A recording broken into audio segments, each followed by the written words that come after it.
আসসালামু আলাইকুম দর্শক, স্বাগত জানাচ্ছি আরটিভির সন্ধ্যার সংবাদে। আপনাদের সঙ্গে রয়েছি আমি আফসানা সুরাইয়া এবং আমি সৈয়দা সাদিয়া বেনাজির। মঙ্গলবার সকাল 10টায় জাতীয় সংসদের শপথ নেবেন নতুন সংসদ সদস্যরা। একই স্থানে বিকেল 4টায় শপথ নেবেন মন্ত্রিসভার সদস্যরাও। সচিবালয়ে এমনটি জানিয়েছেন আইন উপদেষ্টা ডক্টর আসিফ নজরুল। বলেন, এমপিদের শপথ পড়াবেন প্রধান নির্বাচন কমিশনার আর মন্ত্রিসভার শপথ পড়াবেন রাষ্ট্রপতি। অনুষ্ঠানে ভারত, চীন, পাকিস্তান সহ 13 দেশের সরকার প্রধানকে আমন্ত্রণ জানানো হয়েছে। পরিবেশ উপদেষ্টা সৈয়দা রিজওয়ানা হাসান বলেন, সংসদ সদস্যদের শপথ অনুষ্ঠানে কোনো উপদেষ্টা থাকবেন না, তবে মন্ত্রীদের শপথ অনুষ্ঠানে থাকবেন উপদেষ্টারা। বিস্তারিত বিলাল হোসেনের রিপোর্টে। ত্রয়োদশ জাতীয় সংসদ নির্বাচনের সংখ্যাগরিষ্ঠতা অর্জন করে এককভাবে সরকার গঠন করতে যাচ্ছে বিএনপি। নতুন সরকারের শপথের সব ধরনের প্রস্তুতি নিচ্ছে অন্তর্বর্তী সরকার। বিএনপির একমাত্র রেকর্ড আছে, বিএনপির একমাত্র অভিজ্ঞতা আছে কিভাবে দেশকে সঠিকভাবে পরিচালিত করতে হয়। সচিবালয় আইন উপদেষ্টা জানান, মঙ্গলবার সকাল 10টায় জাতীয় সংসদ ভবনে শপথ হলে সংসদ সদস্যদের শপথ অনুষ্ঠিত হবে। বিকাল 4টায় দক্ষিণ প্লাজায় শপথ নেবেন মন্ত্রিসভার সদস্যরা। মঙ্গলবার দিন সকাল 10টার সময় সংসদ সদস্যদের শপথ হচ্ছে, আর এরপর পরই বিএনপি থেকে আমাদের জানানো হয়েছে যে ওনারা ওইখানে বসেই ওই শপথের পরপরই ওনাদের সংসদীয় দলের যে প্রধান তাকে নির্বাচিত করবেন, হয়তো 11:30-12টার দিকে। আর বিকাল 4টায় সাউথ প্লাজাতে শপথ অনুষ্ঠান হবে মন্ত্রিসভার। বলেন, এমপিদের শপথ পড়াবেন প্রধান নির্বাচন কমিশনার আর মন্ত্রিসভার শপথ পড়াবেন রাষ্ট্রপতি। খুব সম্ভবত যেরকম পরিস্থিতি আমি ধারণা করছি যেটা প্রধান নির্বাচন কমিশনার করাবেন মন্ত্রিসভার, সেটা আমি এখন পর্যন্ত যতটুকু জানি সেটা রাষ্ট্রপতি করার কথা উনি করবেন। বিএনপির সংসদ সদস্যদের ইচ্ছেতেই দক্ষিণ প্লাজায় শপথের আয়োজন করা হয়েছে বলে জানান আইন উপদেষ্টা। সেটা আমাদের জুলাই গণ অভ্যুত্থানের একটা বিভিন্ন যে ডকুমেন্টেশন সেটার প্রকাশের একটা জায়গা হয়ে দাঁড়িয়েছিল। তো এটা সবকিছু বিবেচনা করে ওনারা অভিপ্রায় ব্যক্ত করেছেন, আমরা সেটা অনুযায়ী আয়োজন করব। আমাদের সময় এদিকে পরিবেশ উপদেষ্টা সৈয়দা রিজওয়ানা হাসান বলেন, শপথ অনুষ্ঠানে সার্কভুক্ত দেশগুলোর পররাষ্ট্রমন্ত্রীদের আমন্ত্রণ জানানো হয়েছে। আমাদের শপথ গ্রহণটা হবে সংসদ সদস্যদের, সেখানে আমরা উপদেষ্টারা কেউ থাকবো না, এটা নিয়মও নেই। বিকেল 4টায় যখন মন্ত্রী পরিষদের শপথটা হবে সেখানে আমরা সকলেই যাব। 7টি সার্ক দেশ থেকেই প্রতিনিধিত্বের জন্য আমন্ত্রণ পাঠানো হয়েছে। এর বাইরে আর কোনো কিছু আমাদের সরকারি পর্যায়ে জানা নেই। বিলাল হোসেন, আরটিভি, ঢাকা। মঙ্গলবার বিকেলে সংসদ ভবনের দক্ষিণ প্লাজায় শপথ নেবেন প্রধানমন্ত্রী ও মন্ত্রিসভার সদস্যরা। সংবিধান অনুযায়ী শপথ পড়াবেন রাষ্ট্রপতি। এ লক্ষ্যে চলছে জোরে সোরে প্রস্তুতি। এর আগে সকালে প্রধান নির্বাচন কমিশনার এএমএম নাসির উদ্দিনের কাছে শপথ পড়বেন নবনির্বাচিত সংসদ সদস্যরা। সংবিধানে স্পিকারের হাতে শপথ নেওয়ার কথা থাকলেও প্রধান নির্বাচন কমিশনার শপথ পড়ানোতে সাংবিধানিক জটিলতা তৈরি হবে কিনা তা নিয়েও চলছে নানা আলোচনা। জিএম মাহমুদের রিপোর্টে দেখুন বিস্তারিত। এই প্রথম প্রথা ভেঙে বঙ্গভবনের দরবার হলের পরিবর্তে জাতীয় সংসদ ভবনের দক্ষিণ প্লাজায় হবে মন্ত্রিসভার শপথ গ্রহণ। চলছে সর্বাত্মক প্রস্তুতি। সংসদ সদস্যদের শপথ পড়াবেন প্রধান নির্বাচন কমিশনার এএমএম নাসির উদ্দিন। সংবিধান অনুযায়ী প্রধানমন্ত্রী ও মন্ত্রিসভার সদস্যদের শপথ পড়াবেন রাষ্ট্রপতি। সিইসির শপথ পড়ানোতে সাংবিধানিক কোনো জটিলতা আছে কিনা ব্যাখ্যা দেন আইনজীবী ডক্টর শরীফ ভুইয়া। প্রধান নির্বাচন কমিশনার কর্তৃক সংসদ সদস্যদেরকে শপথ পড়ানোর যে সিদ্ধান্ত হয়েছে, আমি মনে করি এটা গ্রহণযোগ্য সিদ্ধান্ত, কারণ এটা সংবিধানে এই ধারণাটা আছে এবং এটা আছে 148 অনুচ্ছেদে সংবিধানে, যেখানে বলা আছে যে সংসদ সদস্যরা এমনকি যে কোনো সাংবিধানিক পদাধিকারীরা সংবিধানের 3য় তফসিলে যার কথা উল্লেখ করা আছে তিনি তার কাছে শপথ পাঠ করবেন, এবং 3য় তফসিলে সংসদ সদস্যদের ব্যাপারে স্পিকারের কথা আছে, কাজে স্পিকারের মাধ্যমে শপথ করার কথা। আবার 148 অনুচ্ছেদে এটাও বলা আছে যে 3য় তফসিলে যার কথা বলা আছে অর্থাৎ স্পিকার, তিনি চাইলে অন্য কাউকে মনোনীত করতে পারেন শপথ পাঠ করানোর জন্য। তো এখন আমাদের দেশে তো স্পিকার দুটো বিষয়, এক হলো উনি পদত্যাগ করেছেন ওনার পদ থেকে, দ্বিতীয়ত হলো ওনাকে আর পাওয়াও যাচ্ছে না, ওনাকে জনসমক্ষে দেখাও যায় না, কাজেই উনি তো এই দায়িত্বটা পালন করতে পারছেন না। সেই ক্ষেত্রে 148 অনুচ্ছেদে এটা আছে যে স্পিকার বা তার মনোনীত ব্যক্তি যদি শপথ পড়াতে অপারগ হন তাহলে প্রধান নির্বাচন কমিশনার সংসদ সদস্যদের শপথ পড়াতে পারেন। যদিও এই শপথ সংসদ ভবনের দক্ষিণ প্লাজায় অনুষ্ঠিত হওয়ার কারণ জানিয়েছেন অন্তর্বর্তী সরকারের আইন উপদেষ্টা আসিফ নজরুল। অনেক আত্মত্যাগ, অনেক কষ্ট, অনেক বেদনা, অনেক আপনার প্রাণহানি বিনিময়ে আমরা এই সংসদটা পেয়েছি। এই সংসদটা অন্য সব সংসদের চেয়ে একটু ডিফারেন্ট। এটা অনেক স্মৃতি জড়িত আছে এখানে, প্লাস এটা আমাদের জুলাই গণ অভ্যুত্থানের একটা বিভিন্ন যে ডকুমেন্টেশন সেটার প্রকাশের একটা জায়গা হয়ে দাঁড়িয়েছিল। তো এটা সব কিছু বিবেচনা করে, হয়তো সব কিছু বিবেচনা করে ওনারা অভিপ্রায় ব্যক্ত করেছেন, আমরা সেটা অনুযায়ী আয়োজন করছি। তবে এই শপথ প্রধান উপদেষ্টাও পড়াতে পারতেন এবং সেটা আরও সিম্বলিক হতো বলে মনে করেন এই আইনজীবী। গত 1.5 বছর ধরে অনেক গুরুত্বপূর্ণ কাজ উনি করেছেন সংস্কারের বিষয়ে, বিচারের বিষয়ে, এবং সর্বোপরি এত গ্রহণযোগ্য, এত সুন্দর একটা নির্বাচন করেছেন, এবং উনি অনেকটা জাতীয় ঐক্যেরও প্রতীক হয়ে উঠেছিলেন বিপ্লব পরবর্তী সময়। কাজেই উনি বিপ্লবকে ধারণ করছিলেন, জাতীয় ঐক্যকে ধারণ করছিলেন, এবং এত গুরুত্বপূর্ণ কাজ করেছেন, সেই হিসাবে উনি এই শপথটা পড়াতে পারতেন। এবং সবকিছু মিলিয়ে নতুন সরকার জুলাই সনদ বাস্তবায়ন সহ গণ অভ্যুত্থানের আকাঙ্ক্ষা পূরণ করবে এবং সমৃদ্ধ দেশ গঠনে কার্যকরী ভূমিকা রাখবে, এমনটাই প্রত্যাশা সবার। GM Mahmud, RTV, Dhaka. BNP সরকারের মন্ত্রিপরিষদে ঠাঁই হচ্ছে কাদের? রাজনীতি মাঠে এখন সেই আলোচনাই তুঙ্গে। দলটির নীতি নির্ধারকরা বলছেন, নতুন সরকারের রাষ্ট্রপতি ও মন্ত্রী পরিষদে থাকবে বড় চমক। অভিজ্ঞ ও তারুণ্যের সমন্বয়ে নতুন মন্ত্রিসভা খুব বড় হবে না বলেও আভাস দেন দলটির নেতারা। বিগত দিনের আন্দোলন সংগ্রাম আর দলের অনুগতরাও থাকবেন বিবেচনায়। যুগপৎ আন্দোলনের শরিক ও সংসদ নির্বাচনে মনোনয়ন বঞ্চিতরাও পাবেন সুযোগ। সুমনদের ক্যামেরায় রুদ্র রফিকের রিপোর্ট। ত্রয়োদশ জাতীয় সংসদ নির্বাচনে নিরঙ্কুশ জয় পেয়েছে বাংলাদেশ জাতীয়তাবাদী দল বিএনপি। সংখ্যাগরিষ্ঠতা পাওয়ার পর দলটি প্রায় চূড়ান্ত করেছে তাদের মন্ত্রিসভার আকার। রাষ্ট্রপতি হিসেবে বিবেচনায় রয়েছেন দলের দুর্দিনের কাণ্ডারি, পরিচ্ছন্ন রাজনীতিবিদ বিএনপি মহাসচিব মির্জা ফখরুল ইসলাম আলমগীর। আলোচনায় রয়েছেন দলটির স্থায়ী কমিটির সদস্য ডক্টর খন্দকার মোশাররফ হোসেনও। স্পিকার হিসেবে আলোচনায় রয়েছেন বিশিষ্ট শিক্ষাবিদ ও দলের স্থায়ী কমিটির সদস্য ডক্টর আব্দুল মঈন খান। সড়ক পরিবহন ও সেতু মন্ত্রণালয়ে দায়িত্ব পেতে পারেন মির্জা আব্বাস। স্থানীয় সরকার মন্ত্রণালয়ে সালাউদ্দিন আহমদ। যদিও আইন, বিচার ও সংসদীয় বিষয়ক মন্ত্রণালয়ের জন্যও তিনি আলোচনায় রয়েছেন। অর্থ মন্ত্রণালয়ে দায়িত্ব পেতে পারেন আমির খসরু মাহমুদ চৌধুরী। এছাড়া বাণিজ্য এবং পররাষ্ট্রের জন্যও তাকে বিবেচনা করা হচ্ছে। অন্যদিকে অর্থে রেজা কিবরিয়ার নামও আলোচনায় রয়েছে।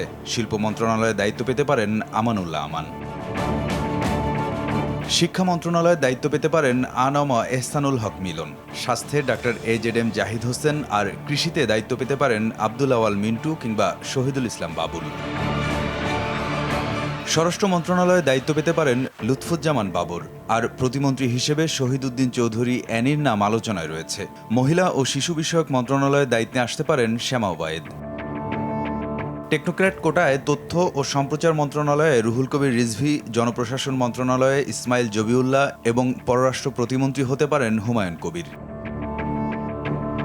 যুব ও ক্রীড়া মন্ত্রণালয়ের জন্য আলোচনায় রয়েছেন ইশরাক হোসেন। এই মন্ত্রণালয়ে টেকনোক্র্যাট কোটায় অন্তর্ভুক্ত হতে পারেন আমিনুল হকও। থাকতে পারেন গয়েশ্বরচন্দ্র রায়, ইকবাল হাসান মাহমুদ টুকু, বরকতুল্লাহ বুলু ও AKM ওয়াহিদুজ্জামান। আলোচনায় রয়েছেন জোটটির শরিক দলগুলোর প্রধান আন্দালিব রহমান পার্থ, নুরুল হক নূর ও জোনায়েদ সাকি সহ আরও অনেকে। এছাড়াও গুরুত্বপূর্ণ দায়িত্ব পেতে পারেন দলের স্থায়ী কমিটির সদস্য নজরুল ইসলাম খান এবং নির্বাচন পরিচালনা কমিটির মুখপাত্র মাহদি আমিন।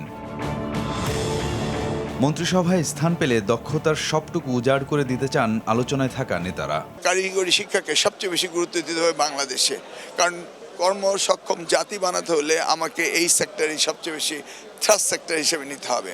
ভূমি দখল, জমি দখল, দোকান দখল, মানুষের ঘরবাড়ি দখল, এদের হাত থেকে বাংলাদেশের আমার এলাকার জনগণকে একটি নিরাপদ জনপদে পরিণত করা, এটি হলো আমার প্রধান দায়িত্ব। বিএনপির নীতি নির্ধারকরা বলছেন, সব বিষয়ে ভারসাম্য রেখেই গঠিত হবে নতুন মন্ত্রিপরিষদ। অভিজ্ঞ থাকবে, তরুণ থাকবে, সবাইটা একটা রিপ্রেজেন্টেশন থাকবে মন্ত্রিসভায়। এটা তো স্বাভাবিক। সততাটা অনেক বড় প্রশ্ন এখানে, এটা আছে, যোগ্যতার বিষয় আছে, অভিজ্ঞতার বিষয় আছে। তো সব কিছু মিলিয়ে আর কি। নির্বাচনের পর নতুন বাস্তবতায় গঠিত হতে যাচ্ছে নতুন মন্ত্রিসভা। বিএনপির নীতি নির্ধারকরা বলছেন, নবীন এবং প্রবীণের সমন্বয়ে গঠিত হবে এটি। দীর্ঘদিনের ত্যাগ এবং যোগ্যতার ভিত্তিতে মন্ত্রিসভায় জায়গা পাবেন তারা। নবগঠিত মন্ত্রিপরিষদের সামনে রয়েছে যেমন নানামুখী চ্যালেঞ্জ, তেমনি রয়েছে নতুন বাংলাদেশ বিনির্মাণের অপার সম্ভাবনা।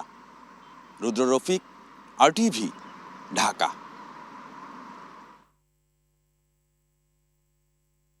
নির্বাচনে অসঙ্গতি ও প্রতিহিংসামূলক হামলা ভাঙচুরের প্রতিবাদে আগামীকাল সোমবার বিকেলে বায়তুল মোকাররম থেকে বিক্ষোভ মিছিল করবে 11 দলীয় জোট। দুপুরে রাজধানীর আগারগাঁও নির্বাচন ভবনে এক ব্রিফিংয়ে এ তথ্য জানান জামায়াতে ইসলামের সহকারী secretary general AHM Hamidur Rahman Azad. তবে এ অভিযোগ অস্বীকার করেন নির্বাচন কমিশনার আনোয়ারুল ইসলাম। আরও জানাচ্ছেন শাকিলা করিম। গেল শুক্রবার বেলা ৩টায় ঘোষণা করা হয় ত্রয়োদশ জাতীয় সংসদ নির্বাচনের চূড়ান্ত ফলাফল। সেদিন রাতেই প্রকাশ করা হয় গেজেট। রোববার নির্বাচনের ফল প্রকাশের ক্ষেত্রে জালিয়াতি করে অন্তত ৩২টি আসনে অল্প ব্যবধানে 11 দলীয় জোটের প্রার্থীদের হারিয়ে দেওয়া হয়েছে বলে ইসিতে অভিযোগ দিয়েছে জামায়াত নেতৃত্বাধীন জোটটি। এখানে জাল ভোট হয়েছে প্রচুর, কালো টাকার ছড়াছড়ি হয়েছে। 4টা 20-এর মধ্যে যে রেজাল্টটা রেকর্ড আমরা পেয়েছি, পরে পূর্ণাঙ্গ রেজাল্ট হওয়ার পরে দেখা যাচ্ছে সেই সেম কেন্দ্রে অস্বাভাবিকভাবে ভোট কাস্টিং দেখানো হয়েছে। তড়িঘড়ি করে গেজেট প্রকাশ করা হয়েছে বলে অভিযোগ করে জামায়াতে ইসলামীর সহকারী secretary general AHM Hamidur Rahman Azad বলেছেন, আইনি প্রক্রিয়ায় যাবে তাদের জোট। 12 তারিখ ইলেকশন হয়েছে, 13 তারিখ রাত 11টায় গেজেট প্রকাশ হয়েছে। তাহলে একটা লোক পঞ্চগড় থেকে, টেকনাফ থেকে, কুতুবদিয়া থেকে এসে আবার 13 তারিখ কমপ্লেন দায়ের করতে পারেন নাই। তবে অভিযোগ অস্বীকার করে নির্বাচন কমিশনার আনোয়ারুল ইসলাম সরকার বলেন, নিয়ম মেনেই প্রাপ্ত ফলের ভিত্তিতে গেজেট প্রকাশ হয়েছে। আইন তাদেরকে এই সুযোগ দিয়েছে যে যদি নির্বাচন সংশ্লিষ্ট কোনো অভিযোগ থাকে, তারা সেটি যদি মাননীয় হাইকোর্টে যদি শরণাপন্ন হন, সেই অনুযায়ী সিদ্ধান্ত পাবেন তারা। এদিকে নির্বাচনে অনিয়মের প্রতিবাদে সোমবার বিকেল 4:30টায় বায়তুল মোকাররম থেকে বিক্ষোভ মিছিল করবে 11 দলীয় জোট। শাকিলা করিম, RTV, ঢাকা। কিশোরগঞ্জে নির্বাচনী জনসভায় নিহত 2 জামায়াত কর্মীর কবর জিয়ারত করেছেন দলটির আমির ডক্টর শফিকুর রহমান। সকালে জেলার ইটনা ও নিকলি উপজেলায় গিয়ে নিহতদের কবর জিয়ারত ও পরিবারের খোঁজ খবর নেন তিনি। গত 3 ফেব্রুয়ারি কটিয়াদির জনসভা শেষে বাড়ি ফেরার পথে সড়ক দুর্ঘটনায় আব্দুস সালাম ও 8 ফেব্রুয়ারি ইটনার জনসভা যাওয়ার পথে স্ট্রোকে শাহ আলম নামে ওই 2 জামায়াত কর্মীর মৃত্যু হয়। কবর জিয়ারত শেষে জামায়াত আমির বলেন, কিছু মানুষ শুধুমাত্র স্বার্থের জন্যই গরিবের সাথে হাত মেলায়। এ সময় নিহত 2 ব্যক্তির পরিবারের সকল দায়িত্ব নেয়ার ঘোষণা দেন ডক্টর শফিকুর রহমান।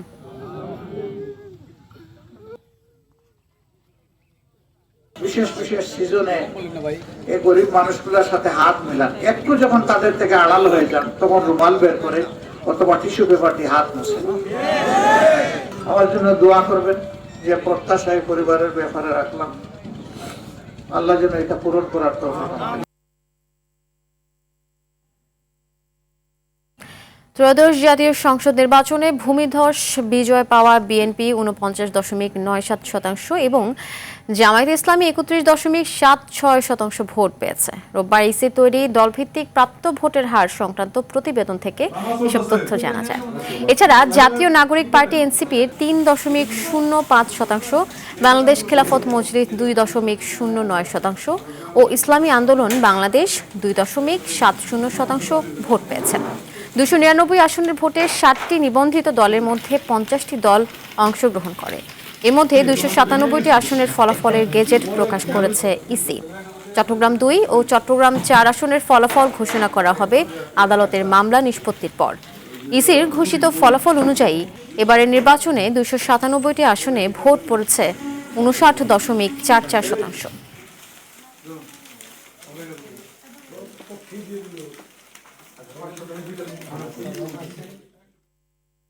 ত্রয়োদশ জাতীয় সংসদ নির্বাচনে বিজয়ের পর জামায়াত ইসলামের আমির ডাক্তার শফিকুর রহমান ও জাতীয় নাগরিক পার্টির আহ্বায়ক নাহিদ ইসলামের বাসায় যাচ্ছেন বিএনপি চেয়ারম্যান তারেক রহমান। আজ সন্ধ্যা ৭টায় বসুন্ধরা আবাসিক এলাকায় জামায়াত আমিরের ও রাত ৮টায় সার্কিট হাউস রোডে এনসিপির আহ্বায়কের বাসায় যাওয়ার কথা রয়েছে তারেক রহমানের। গতকাল নির্বাচন পরবর্তী সংবাদ সম্মেলনে জাতীয় ঐক্য ও সহযোগিতার উপর বিশেষ গুরুত্ব আরোপ করেন তারেক রহমান। এরই ধারাবাহিকতায় বাংলাদেশে ইতিবাচক ধারার রাজনীতির সূচনা হচ্ছে।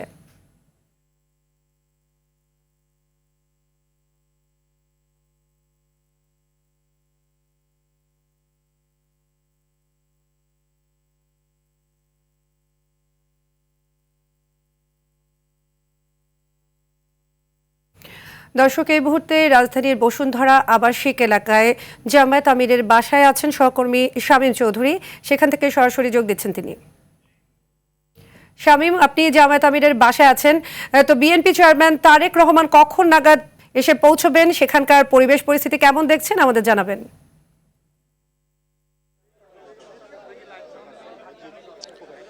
সাদিয়া, কিছুক্ষণ আগেই বিএনপি চেয়ারম্যান তারেক রহমান তার গুলশানের রাজনৈতিক কার্যালয় থেকে এই জামাতের আমিরের বাসার উদ্দেশ্যে রওনা দিয়েছেন। কিছুক্ষণের মধ্যেই তিনি এই জামাতের আমির ডাক্তার শফিকুর রহমানের বাসায় এসে পৌঁছাবেন।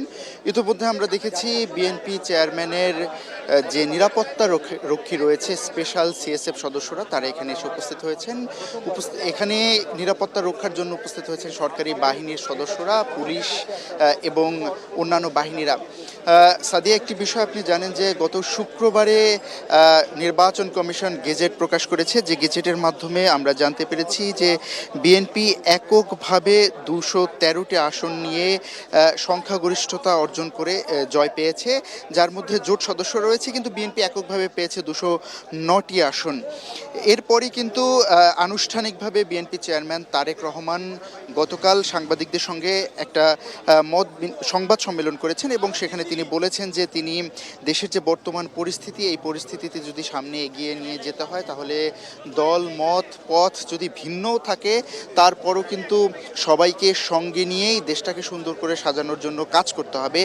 তার ফলশ্রুতিতেই কিন্তু আমরা দেখলাম যে একদিন পরেই তিনি এখানে জামায়াতের আমির ডাক্তার শফিকুর রহমানের বাসায় আসার ঘোষণা দিলেন এবং তার সঙ্গে সঙ্গে আরেকটি দল, বাংলাদেশের জুলাই অভ্যুত্থানে সৃষ্টি যে দল এনসিপি, সে এনসিপির প্রধান আহ্বায়ক যিনি নাহিদ ইসলাম, তার বাসাতেও তিনি যাবেন এই ডাক্তার শফিকুর রহমানের বাসার সামনে থেকে, অর্থাৎ তার সঙ্গে সাক্ষাৎ করে এখানে এসে তিনি কথা বলবেন জামায়াতের আমিরের সঙ্গে, পাশাপাশি জামায়াতের অন্যান্য নেতৃবৃন্দ যারা আছেন তাদের সঙ্গেও তিনি কথা বললেন। এর মাধ্যমেই তিনি বাংলাদেশে ইতিবাচক রাজনীতির যে একটা প্রবর্তন শুরু করলেন সেটি কিন্তু অনেকে বলছেন। আপনারা দেখতে পাচ্ছেন যে এখানে উৎসুক অনেক জনতা রয়েছে, জনতার ভিড় রয়েছে।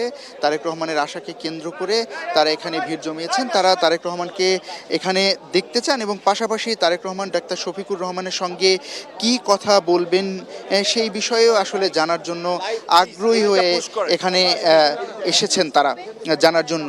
তো বিএনপি চেয়ারম্যান তারেক রহমান তার গুলশানের রাজনৈতিক কার্যালয় থেকে কিছুক্ষণ আগে রওনা দিয়েছেন। আমরা যতটা জানতে পেরেছি তিনি খুব কাছাকাছি রয়েছেন, কিছুক্ষণের মধ্যেই এসে তিনি এখানে উপস্থিত হবেন। সাদিয়া, ধন্যবাদ শামীম। জাতীয় সংসদ নির্বাচন উপলক্ষে সরকারের ঘোষিত টানা 4 দিনের ছুটি শেষে রাজধানীমুখী হয়েছেন কর্মজীবী, পেশাজীবী ও শ্রমজীবী মানুষ। সকাল থেকেই দেশের বিভিন্ন জেলা থেকে ঢাকায় ফেরার পথে বাস, ট্রেন ও লঞ্চে দেখা গেছে উপচে পড়া ভিড়। মহাসড়কগুলোতেও রয়েছে বাড়তি যানবাহনের চাপ। বিস্তারিত মুনতাসির মামুনের প্রতিবেদনে। ছুটি শেষে আবারও কর্মব্যস্ত রাজধানীতে ফিরেছে হাজারো মানুষ। রাজধানী কমলাপুর রেলওয়ে স্টেশন ঘুরে দেখা গেছে সকাল থেকেই একের পর এক ট্রেন এসে পৌঁছাচ্ছে যাত্রীতে পরিপূর্ণ হয়ে। প্ল্যাটফর্ম জুড়ে ছিল উপচে পড়া ভিড়। অনেকেই পরিবার নিয়ে ফিরছেন কর্মস্থলে। প্রশাসনের পক্ষ থেকে জানানো হয়েছে পরিস্থিতি স্বাভাবিক রাখতে এবং যানজট নিয়ন্ত্রণে অতিরিক্ত আইন শৃঙ্খলা বাহিনী মোতায়েন রয়েছে। হ্যাঁ, অবশ্যই ভোটাধিকার নিজে আমার পছন্দের প্রার্থীকে আমি ভোট দিয়েছি, আমার পরিবারের সবাই ভোট দিয়েছে। খুব ভালো লাগছে, ভোট দেওয়ার জন্য গিয়েছিলাম। ঈদে যেভাবে মানুষ আনন্দ করার জন্য বাড়িতে যায়, ওই মানসিকতা নিয়ে গেলাম। ওভাবে খুব ভালোভাবে ভোট দিয়ে আবার ফিরে আসছি। না, এই যে অনেক বছর পরে উৎসব মুখর পরিবেশে সবাই বাড়িতে গেছে ভোট দিতে, ঈদের আগেই আবার অন্যরকম আরেকটা ঈদের মতোই ফিলিংস হয়েছে, তো সব মিলাই ভালো লাগছে এটাই। ছুটি শেষে রাজধানী কর্মব্যস্ততা ফিরতে শুরু করেছে। আগামীকাল থেকে অফিস আদালত খুলে গেলে এ চাপ আরও বাড়তে পারে বলে ধারণা সংশ্লিষ্টদের। ইতিমধ্যেই জাতীয় সংসদ নির্বাচন সম্পন্ন হয়েছে, তো যারা ভোট প্রদানের উদ্দেশ্যে যার যার গন্তব্যে ভ্রমণ করেছেন, এখন তারা আবার ফেরত যাত্রায় ভ্রমণ করছেন, ঢাকা আগমন করছেন যার যার কর্মস্থলে যোগদান করার জন্য। তো নির্বাচনের একদিন পরে থেকে মানে 14 তারিখ থেকে আর কি মোটামুটি যাত্রী চাপ বেশ ছিল যারা ঢাকায় ফিরছেন। তো আজকেও যথারীতি বিভিন্ন ট্রেনে যাত্রী চাপ অনেক বেশি। রাজধানীতে কর্মচাঞ্চল্য পুরোপুরি ফিরতে আরও একদিন সময় লাগতে পারে বলে মনে করছেন সংশ্লিষ্টরা। মুনতাসির মামুন, RTV, ঢাকা। অন্তর্বর্তী সরকারের উপদেষ্টা পরিষদের 61তম ও শেষ বৈঠক অনুষ্ঠিত হয়েছে। প্রধান উপদেষ্টার কার্যালয়ে ডক্টর মোহাম্মদ ইউনূসের সভাপতিত্বে এই বৈঠক অনুষ্ঠিত হয়। পরে ফরেন সার্ভিস একাডেমির মিলনায়তনে এক সংবাদ সম্মেলনে প্রধান উপদেষ্টার প্রেস সচিব শফিকুল আলম জানান, নির্বাচনের মাধ্যমে পুলিশ তার আত্মমর্যাদা ফিরে পেয়েছে। প্রেস সচিব বলেন, সুষ্ঠু নির্বাচনে পুলিশ তাদের ভূমিকা পালন করতে পারবে কিনা এ নিয়ে জনমনে শঙ্কা ছিল, কিন্তু ইলেকশনের মাধ্যমে পুলিশ তার আত্মমর্যাদা ফিরে পেয়েছে। সরকার দেশের আইন শৃঙ্খলার উন্নতি, বৈদেশিক চুক্তিসহ দায়িত্ব পালনকালে 90% সফল বলেও জানান প্রেস সচিব শফিকুল আলম। পুলিশের কনফিডেন্স লো, পুলিশকে দিয়ে কি আদৌ আমরা একটা ভালো ইলেকশন দেখতে পাবো কিনা এই ধরনের আলাপটা ছিল, কিন্তু আপনারা দেখেছেন যে তারা যথেষ্ট ভালো রোল প্লে করেছে। একটা ভঙ্গুর অর্থনীতিকে ঠিক করা, দেশে পিস অ্যান্ড স্ট্যাবিলিটি আনা। আপনি জানেন কি বাংলাদেশ অগাস্ট 5-এ একটা যুদ্ধোত্তর পরিস্থিতির মধ্যে ছিল, দেশে একটা অরাজক একটা বাংলাদেশ খুব ইজিলি একটা ক্যাওসে ডিসেন্ড করতে পারত, সেগুলোকে প্রতিহত করা হয়েছে। পবিত্র মাহে রমজান উপলক্ষে দেশবাসী সহ বিশ্ব মুসলিম উম্মাহকে শুভেচ্ছা জানিয়েছেন প্রধান উপদেষ্টা প্রফেসর মোহাম্মদ ইউনূস। রমজান আত্মসংযম, ত্যাগ, সহমর্মিতা ও আত্মশুদ্ধির মাস উল্লেখ করে প্রধান উপদেষ্টা তার বার্তায় জানান, সিয়াম, দান, সদকা ও ইবাদতের মাধ্যমে নৈতিকতা, সত্যনিষ্ঠা ও মানবিকতার শিক্ষার কথা। অন্যায় দুর্নীতি পরিহার করে ন্যায়ভিত্তিক সমাজ গঠনে রমজান অনুপ্রেরণা বলে উল্লেখ করেন তিনি। বেশি বেশি ইবাদত, কুরআন তেলাওয়াত, দোয়া ও সৎকর্মের আহ্বান জানিয়ে মোহাম্মদ ইউনূস দেশ জাতির শান্তি ও সমৃদ্ধি কামনা করেন।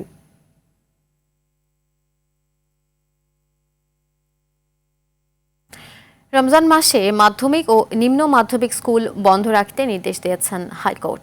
এর ফলে রমজানের সকল মাধ্যমিক ও নিম্ন মাধ্যমিক স্কুল 8 মার্চের পরিবর্তে 18 ফেব্রুয়ারি থেকেই বন্ধ থাকবে। রমজানের শুরু থেকেই শিক্ষার্থীদের ছুটি নিশ্চিত করতেই এই আদেশ দেওয়া হয়েছে।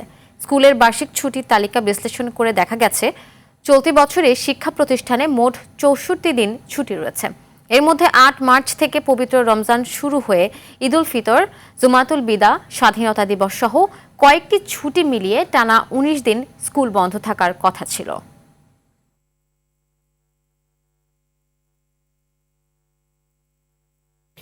নোয়াখালীর হাতিয়ায় শাপলা কলি প্রতীকে ভোট দেওয়ার অভিযোগে নারীকে ধর্ষণের ঘটনাটি প্রোপাগান্ডা বলে জানিয়েছে পুলিশ। শনিবার রাত 10টায় বিষয়টি নিশ্চিত করেন হাতিয়া সার্কেলের সহকারী পুলিশ সুপার আনোয়ার হোসেন। এর আগে দুপুরে নোয়াখালী 250 শয্যা হাসপাতালে চিকিৎসা নিতে গিয়ে ধর্ষণের অভিযোগ করেন ওই নারী। এ বিষয়ে নোয়াখালীর অতিরিক্ত পুলিশ সুপার আবু তৈয়ব মোহাম্মদ আরিফ হোসেন জানান, পুলিশি তদন্তে ভাইরাল হওয়া নারী ধর্ষণের বিষয়টির সত্যতা মেলেনি। এদিকে নির্বাচনের পরে বিএনপির নেতাকর্মীদের উপর হামলার ঘটনা আড়াল করতেই পরিকল্পিতভাবে ধর্ষণের নাটক সাজানো হয়েছে বলে দাবি উপজেলা বিএনপির।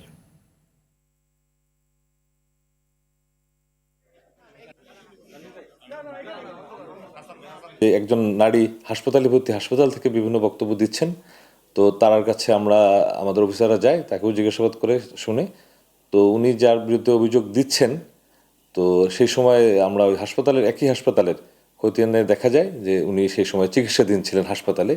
নির্বাচন পরবর্তীতে প্রায় আমাদের দলীয় 5 শতাধিক নেতাকর্মীদের বাড়িতে লুণ্ঠন এবং অগ্নিসংযোগের ঘটনা ঘটে। আমার মনে হচ্ছে এই ঘটনাটাকে ধামাচাপা দেওয়ার জন্য এই ধরনের দর্শন নাটক মঞ্চস্থ করা হয়েছে। রমজানের আগেই তরলীকৃত পেট্রোলিয়াম গ্যাস এলপিজির বাজার স্থিতিশীল হবে বলে জানিয়েছেন বিদ্যুৎ জ্বালানি ও খনিজ সম্পদ উপদেষ্টা মোহাম্মদ ফাজুল কবির খান। গত কয়েক মাস ধরে এলপিজি বাড়তি দামে সৃষ্ট জন অসন্তোষের মধ্যেই এই আশার বাণী দেন উপদেষ্টা। বলেন, দ্রুতই সাপ্লাই বাড়িয়ে এলপিজির বাজার স্থিতিশীল করা হবে। তাছাড়া গত বছরের ন্যায় এবারও রমজানের ভালো প্রস্তুতি নিয়েছে অন্তর্বর্তী সরকার, তাই নতুন সরকারকে বিব্রতকর পরিস্থিতিতে পড়তে হবে না। এছাড়া জ্বালানি খাতের জন্য care station, interactive dashboard, explosive licence automation, oil purchase negotiation এবং সজাগ ট্রেসপাস অ্যালার্ট নামে 5টি অ্যাপের উদ্বোধন করা হয়েছে, যা বাজার নিয়ন্ত্রণে গুরুত্বপূর্ণ ভূমিকা রাখবে।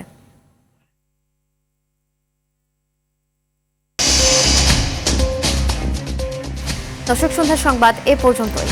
রাতের সংবাদ 11:15 দেখার আমন্ত্রণ রইল। ধন্যবাদ সবাইকে। ধন্যবাদ।